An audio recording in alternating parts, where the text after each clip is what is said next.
여러분, 안녕하세요. 인생의 황혼기에 접어들고 계신가요? 아니면 머지않아 그 시기를 맞이할 준비를 하고 계신가요? 지난 세월, 짧게는 20여 년, 길게는 30년 이상 쉼없이 직장에서 달려오시느라 정말 고생 많으셨습니다. 이제는 바쁘게 달려온 시간들을 잠시 멈추고 남은 인생을 어떻게 하면 더 편안하고 행복하게 보낼 수 있을지 깊이 고민하는 시기이실 겁니다. 아마도 많은 분들이 노후라는 단어 앞에 설렘과 함께 막연한 불안감을 느끼실 거예요. 최근에는 뉴스에서 국민연금 이야기가 자주 들려오죠. 국민연금법 개정안이 통과됐다더라. 보험료는 더 내야 하고 연금은 조금 더 받게 된다더라. 이런 소식을 접하면서 혹시 이런 고민의 늪에 빠지시지 않으셨나요? 이제 회사를 그만둬서 당장 수입이 없는데 과연 국민연금 보험료를 계속 내야 하는 걸까? 아니면 이제 그만둬도 괜찮을까? 도대체 무엇이 나에게 정말 유리한 선택일까? 이런 질문들은 아마 여러분 마음속에 맴돌고 있을 겁니다. 저도 이 주제로 많은 분과 상담하면서 느끼는 점은 명확한 정보가 부족해서 불안해하시는 경우가 많다는 것입니다. 하지만 오늘부터는 달라질 겁니다. 이 영상을 끝까지 시청하시면 퇴직 후 국민연금 낼까 말까 당신에게 가장 유리한 선택을 명확히 알려드립니다. 또한 소득이 없어도 국민연금 더 받는 꿀팁은 물론 세금까지 줄이는 비법을 알게 됩니다. 그리고 정부가 내 연금을 대신 내주는 숨겨진 제도까지 단 1원이라도 더 받을 수 있는 모든 방법을 공개합니다.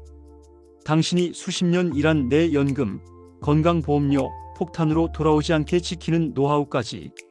여러분, 오늘 영상은 단 한순간도 놓치지 마시고 마지막까지 꼭 시청해주세요. 분명 후회 없는 노후 선택을 하는데 결정적인 도움이 될 겁니다. 시작하기 전에 구독과 좋아요 부탁드려요. 자, 그럼 첫 번째 질문부터 시작해 볼까요? 첫 번째는 많은 분이 가장 헷갈려 하시는 부분입니다. 직장에서 퇴직하면 국민연금공단에 별도로 신고해야 하나요? 결론부터 말씀드리면 별도로 신고할 필요는 없습니다. 대부분의 경우 여러분이 직장에서 퇴직하시면 국민연금 사업장 가입자에서 자동으로 지역 가입자로 전환됩니다. 이 과정은 공단 시스템에서 자동으로 처리되니 크게 걱정하실 필요는 없어요. 전환이 완료되면 여러분이 거주하고 계신 주소지로 지역 가입자 자격 취득 신고서라는 서류가 우편으로 발송될 겁니다. 이 서류를 받으셨다면 이제 여러분은 두 가지 중요한 선택지 중 하나를 신중하게 고르셔야 합니다. 첫 번째는 납부 예외 제도를 신청하는 것입니다. 만약 지금 당장 직장을 그만둬서 소득이 없는데 어떻게 연금 보험료를 내지? 라고 생각하신다면 이 제도를 신청하시면 됩니다. 특히 지금 실업급여를 받고 계시더라도 납부 예외 제도 신청이 가능해요. 여기서 중요한 점은 국민연금에서는 실업급여를 여러분의 소득으로 보지 않는다는 사실입니다. 그러니 소득이 없다고 판단되면 부담 없이 납부 예외를 신청할 수 있는 거죠. 이 제도를 신청하면 소득이 없는 기간 동안 국민연금 보험료를 내지 않아도 됩니다. 두 번째 선택지는 지역 가입자 납부 신고를 하는 것입니다. 나는 소득이 없더라도 국민연금 가입 기간을 계속 채우고 싶고 노후 연금을 더 많이 받고 싶어 라고 생각하신다면 이 신고를 통해 원하는 일정 금액을 꾸준히 납부할 수 있습니다. 어떤 선택이 본인에게 더 유리할지는 이어서 설명드릴 내용들을 종합적으로 고려해서 판단하셔야 합니다. 다음 질문입니다. 소득이 없을 때 지역 가입자를 선택하면 보험료는 어떻게 책정되나요? 많은 분이 궁금해하시는 부분이죠. 국민연금 보험료는 기본적으로 여러분의 소득월액의 보험료율을 곱해서 산정됩니다. 여기서 소득월액이란 한 달 동안 벌어들이는 소득을 의미하고 보험료율은 그 소득월액에서 몇 %를 보험료로 낼 것인지 정해놓은 비율입니다. 최근 가장 큰 변화 중 하나는 2025년부터 보험료율이 현재 9%에서 13%로 인상될 예정이라는 점입니다. 이 점은 여러분의 실제 납부액에 큰 영향을 미치니 꼭 기억해 두셔야 합니다. 하지만 소득이 없는 상태, 즉 임의 가입자나 지역 가입자 중 소득이 불규칙하거나 없는 분들은 고정된 소득을 공단에서 확인하기가 어렵습니다. 그래서 국민연금공단에서는 이러한 분들을 위해 전체 가입자의 소득 중위수를 기준으로 보험료를 책정합니다. 소득 중위수란 전체 국민연금 가입자들을 소득 순서대로 줄 세웠을 때 딱 중간에 있는 사람의 소득을 의미합니다. 현재 2025년 6월까지는 이 소득 중위수 기준이 100만 원으로 고지되어 있어요. 따라서 현재 2025년 6월까지 소득이 없어도 납부하기를 원한다면 최소 보험료는 100만 원의 9%인 9만 원을 내셔야 합니다. 내년부터 2025년 7월부터 예상 보험료율이 13%로 인상되면 최소 보험료는 100만 원의 13%인 14만 원을 내셔야 할 것으로 예상됩니다. 물론 더 많은 연금을 받고 싶으시다면 납부 가능한 최대 보험료도 있습니다.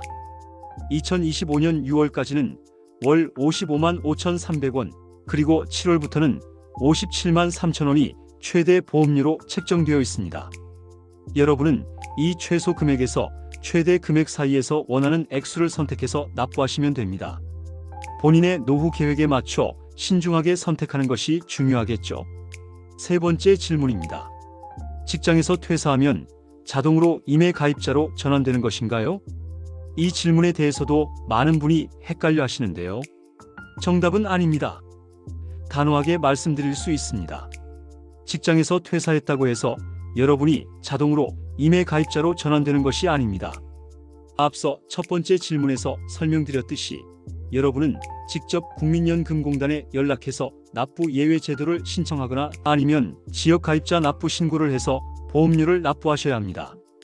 그렇다면 임해 가입이라는 제도는 도대체 어떤 것일까요? 이 제도는 국민연금의 사각지대를 해소하기 위해 만들어졌습니다.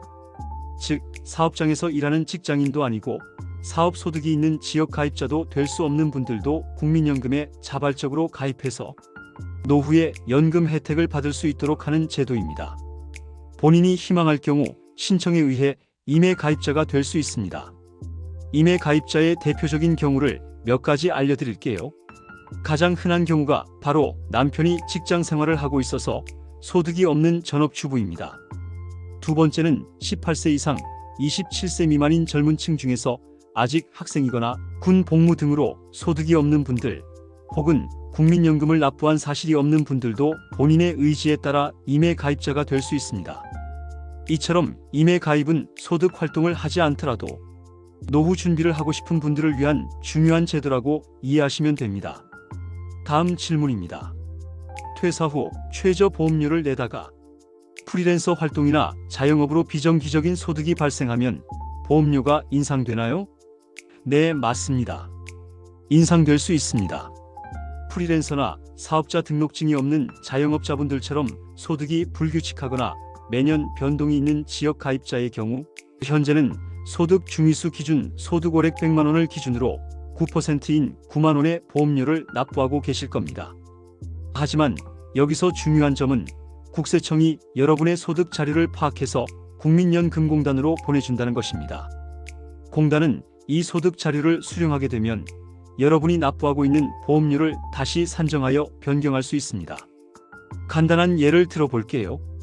만약 국세청에 파악된 여러분의 월 소득이 50만 원이라고 가정해 봅시다. 원래대로라면 50만 원의 9%인 4만 5천 원만 내야겠죠. 하지만 여러분이 기존에 9만 원을 계속 내고 있었다면 이 9만 원을 계속 내는 것은 가능합니다. 반대로 국세청에 파악된 여러분의 월 소득이 200만 원이라면 어떨까요? 이 경우 9%인 18만 원을 내야 합니다. 이때 난 처음에 9만 원만 신고했으니 9만 원만 낼래라고 할 수는 없습니다. 이 경우에는 18만 원을 계속 내셔야 합니다. 즉, 여러분이 최초에 책정된 보험료보다 더 많이 내는 것은 가능하지만 소득이 늘어났을 때 적게 내는 것은 불가능하다는 점을 꼭 기억하세요. 소득 변동이 있을 경우 국민연금 보험료도 함께 변동될 수 있다는 것을 염두에 두시는 것이 좋습니다. 다섯 번째 질문입니다. 과거 실직이나 폐업으로 국민연금을 납부하지 못한 기간이 있습니다. 현재 소득이 발생하고 있는데 과거에 납부하지 못한 보험료를 지금 납부할 수 있을까요? 그리고 금액이 크면 할부로 낼 수도 있나요? 아주 중요한 질문이자 많은 분께 실질적인 도움이 될 수 있는 내용입니다. 정답은 가능합니다. 이 제도를 우리는 연금보험료 추납제도, 줄여서 추납이라고 부릅니다. 이 제도를 잘 활용하면 노후 연금액을 늘릴 수 있는 좋은 기회가 될 수 있습니다. 다만 몇 가지 중요한 조건이 있습니다. 첫째, 추납은 자격 상실 시에는 불가능합니다. 즉, 현재 여러분이 국민연금에 소득을 신고하고 있거나 임해 가입 중인 경우에만 추납이 가능하다는 점을 꼭 기억해 주세요.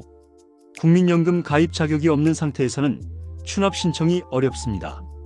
둘째, 추납 대상 기간은 사업 중단이나 실직 등 연금 보험료를 납부할 수 없었던 납부 예외 기간에 해당합니다. 예를 들어 퇴직 후 소득이 없어 납부 예외를 신청했던 기간 등이 여기에 해당되겠죠. 단, 여기서 중요한 제한이 있습니다. 최대 10년 미만의 기간만 추납 대상으로 인정됩니다. 너무 오래전에 납부하지 못했던 기간은 현재 추납이 불가능하다는 점을 명심해야 합니다. 납부 방법은 크게 두 가지입니다. 추납해야 할 보험료가 크지 않다면 전액을 한 번에 납부할 수 있습니다. 만약 금액이 커서 한 번에 납부하기 부담스럽다면 월 단위로 최대 60회, 즉 5년까지 분할하여 납부할 수 있습니다. 물론 분할 납부 시에는 현재 1년 만기 정기예금 이자율이 가산된다는 점을 알아두세요. 자, 여기서 추납의 최대 장점을 알려드릴게요. 바로 절세 효과입니다. 여러분의 종합소득이 많이 발생한 해에 추납을 하면 그 해에 납부한 국민연금 보험료가 종합소득에서 전액소득 공제가 됩니다. 이건 정말 강력한 혜택입니다. 예를 들어 프리랜서로 고액의 수입이 발생했거나 사업소득이 크게 늘어 세금 부담이 클 것 같은 해에 추납을 하면 납부한 연금액만큼 소득이 줄어들어 세금을 크게 아낄 수 있습니다. 구체적으로는 최대 6.6%에서 49.5%까지 절세 효과를 볼 수 있어 매우 유리합니다. 이 꿀팁을 잘 활용하시면 세금도 줄이고 노후 연금액도 늘리는 일석이조의 효과를 누릴 수 있습니다. 꼭 기억하시고 활용해 보세요. 여섯 번째 질문입니다. 실직 후 구직 기간 동안 실업 크레딧 제도를 활용하면 보험료 25%만 내면 된다고 해서 공단에서 75%를 부담해 준다던데 사실인가요? 네, 이 질문은 사실입니다. 정말 여러분이 꼭 알아두셔야 할 유용한 제도입니다. 실업 크레딧 제도는 구직급여, 즉 실업급여를 받고 계신 분들이 국민연금 보험료 납부를 희망할 경우 적용되는 제도입니다. 여러분이 본인 부담분 연금 보험료의 25%만 납부하면 나머지 75%는 국가에서 지원해 줍니다. 예를 들어 한 달 보험료가 10만 원이라면 여러분은 2만 5천 원만 내고 국가가 7만 5천 원을 내주는 식이죠. 이는 국민연금 가입 기간을 계속 유지하고 늘리는 데 매우 큰 도움이 됩니다. 다만 이 지원은 생애 최대 12개월까지만 추가 지원됩니다. 길게 계속 받을 수는 없다는 점을 알아두셔야 해요. 구체적인 계산 예시를 들어볼게요. 실업급여가 월 180만 원이었다면 국민연금 보험료 산정을 위한 인정소득은 이 금액의 절반인 90만 원이 기준이 됩니다. 그런데 실업크레딧 제도의 인정소득은 최대 70만 원을 초과할 수 없도록 상한선이 정해져 있습니다. 따라서 70만 원을 기준으로 보험료가 산정됩니다. 국민연금 보험료율 9%를 적용하면 월 보험료는 70만 원의 9%인 6만 3천 원이 됩니다. 이 6만 3천 원의 25%인 15,750원만 여러분이 내시면 1개월의 가입 기간이 추가되는 엄청난 혜택을 누리게 됩니다. 월 15,000원 정도의 금액으로 국민연금 가입 기간을 이어갈 수 있는 것이죠. 하지만 실업 크레딧 제도는 모두에게 해당되는 것은 아닙니다. 재산 및 소득 제한 기준이 있습니다. 재산 기준, 재산세 과세 표준의 합이 6억 원 이하여야 합니다. 주택, 토지 등 보유 자산의 과세 표준 합계. 소득 기준, 연간 종합소득 금액 사업소득이나 근로소득은 제외한 이자, 배당, 연금, 기타 소득 등의 합계 2,680만 원 이하여야만 신청할 수 있습니다. 실업 크레딧은 정부가 국민연금 사각지대를 해소하고 실직으로 인한 노후 준비 단절을 막아 국민연금 수급 기회를 확대하기 위해 시행된 매우 의미 있는 제도입니다. 새로운 시작을 준비하는 실업기간에도 최소한의 부담으로 노후 준비를 꾸준히 이어갈 수 있는 아주 유용한 제도이니 해당되시는 분들은 주저하지 마시고 꼭 신청하시길 강력히 권해드립니다. 이제 가장 신중하게 판단해야 할, 그리고 많은 분이 가장 궁금해하실 만한 질문입니다. 20대 후반에 직장 생활을 시작해서 53세에 실직했습니다. 국민연금은 60세까지 납부할 수 있다던데 소득이 없는 기간에 지역가입자로 신청해서 계속 납부하는 것이 과연 유리할까요? 아마 이 영상을 시청하고 계신 분들은 이런 현실적인 고민을 하는 분들이 정말 많으실 겁니다. 노후에 대한 불확실성 속에서 어떤 선택이 최선일지 판단하기는 쉽지 않습니다. 제 대답은 신중하게, 아주 신중하게 잘 판단하라 입니다. 이 질문은 단순히 연금을 더 많이 받느냐 아니냐의 문제가 아니라 세금과 건강보험료라는 복잡한 요인들이 얽혀 있기 때문입니다.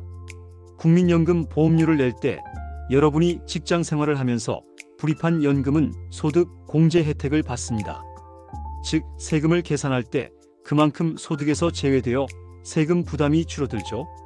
하지만 실직 후 소득이 없는 상태에서 보험료를 납부하면 소득 공제를 받지 못한 기간이 됩니다. 나중에 여러분이 공적연금, 즉 국민연금을 수령할 때 국가에서는 연금소득세를 부과합니다. 이때 세금을 부과하는 방식이 중요한데요. 과거에 소득 공제를 받은 국민연금 납부액에 해당하는 연금은 연금소득으로 보아 세금을 부과합니다. 하지만 소득 공제를 받지 못한 금액에 해당하는 연금은 소득이 아니기 때문에 세금이 부과되지 않습니다. 이 차이를 꼭 이해하셔야 합니다. 자, 그런데 여기서 또 다른 중요한 변수가 있습니다. 바로 건강보험료입니다. 건강보험공단에서는 공적연금 소득을 소득 공제를 받았든 받지 않았든 간에 무조건 소득으로 봅니다. 즉, 여러분이 국민연금을 많이 수령하게 되면 그만큼 건강보험료가 올라갈 수 있다는 점을 반드시 염두에 두셔야 합니다. 자칫 잘못하면 연금을 많이 받아서 좋다고 생각했는데 오르는 건강보험료 때문에 실질적인 이득이 줄어들 수도 있다는 거죠. 이 부분은 많은 분이 간과하는 지점입니다. 여기서 정말 중요한 꿀팁 하나 더 알려드릴게요. 만약 여러분이 소득 공제를 받지 못한 기간에 국민연금을 불입하셨다면 반드시 연금 개시 전에 국민연금공단에 홈택스에서 출력한 소득세액 공제 확인서를 제출하셔야 합니다. 이 서류를 제출해야만 소득 공제받지 못한 금액에 대해서는 연금소득세가 과세되지 않습니다. 이걸 깜빡하고 제출하지 못하면 나중에 연금 수령 시 전액에 대해 연금소득세가 과세될 위험이 있습니다. 이처럼 중요한 서류 제출 시기를 놓치는 분들이 상당히 많으니 꼭 기억해 두시고 미리 준비하셔야 합니다. 그럼 국민연금을 수령할 때 세금 신고는 어떻게 해야 할까요? 복잡하다고 생각하실 수 있지만 크게 두 가지 경우로 나누어 볼 수 있습니다. 첫 번째, 공적연금만 수령할 경우 여러분이 국민연금 외에 다른 소득이 전혀 없다면 국민연금공단에서 자체적으로 원천징수 연말정산을 처리하여 과세가 종결됩니다. 이 경우에는 별도로 세무서에 방문하거나 세금 신고를 하지 않으셔도 되니 편리하겠죠.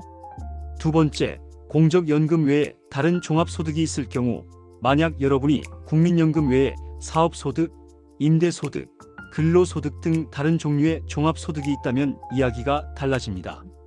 이때는 국민연금 소득과 다른 모든 종합소득을 합산해서 종합과세가 된다는 점에 유의하셔야 합니다.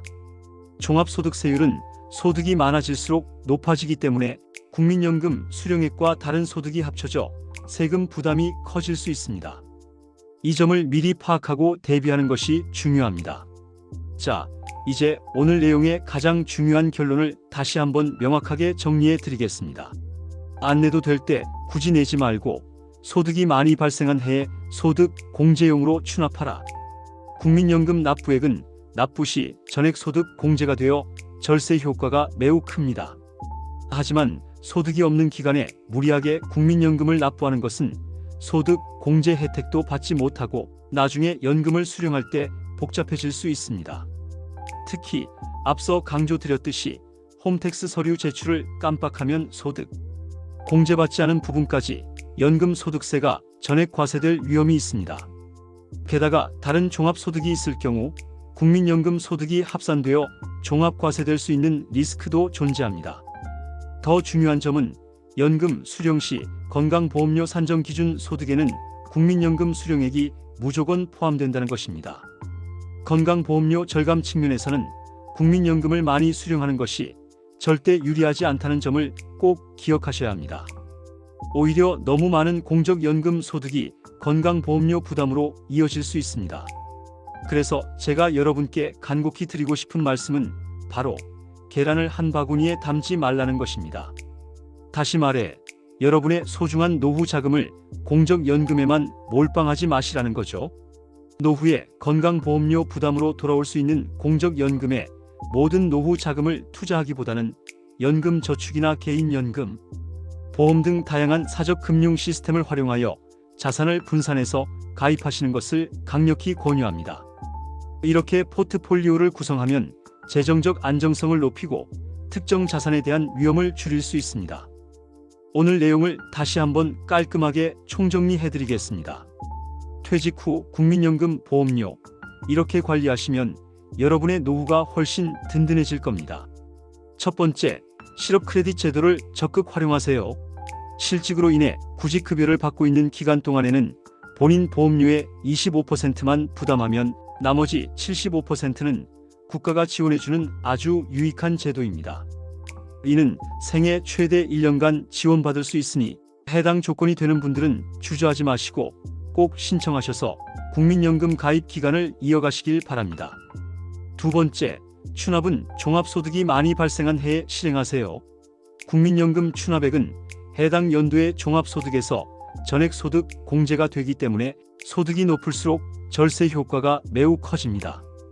소득이 없는 기간에 굳이 무리하게 국민연금을 납부하는 것은 소득 공제 혜택도 받지 못하고 나중에 연금 수령 시 건강보험료 부담으로 이어질 수 있으니 신중하게 판단해야 합니다.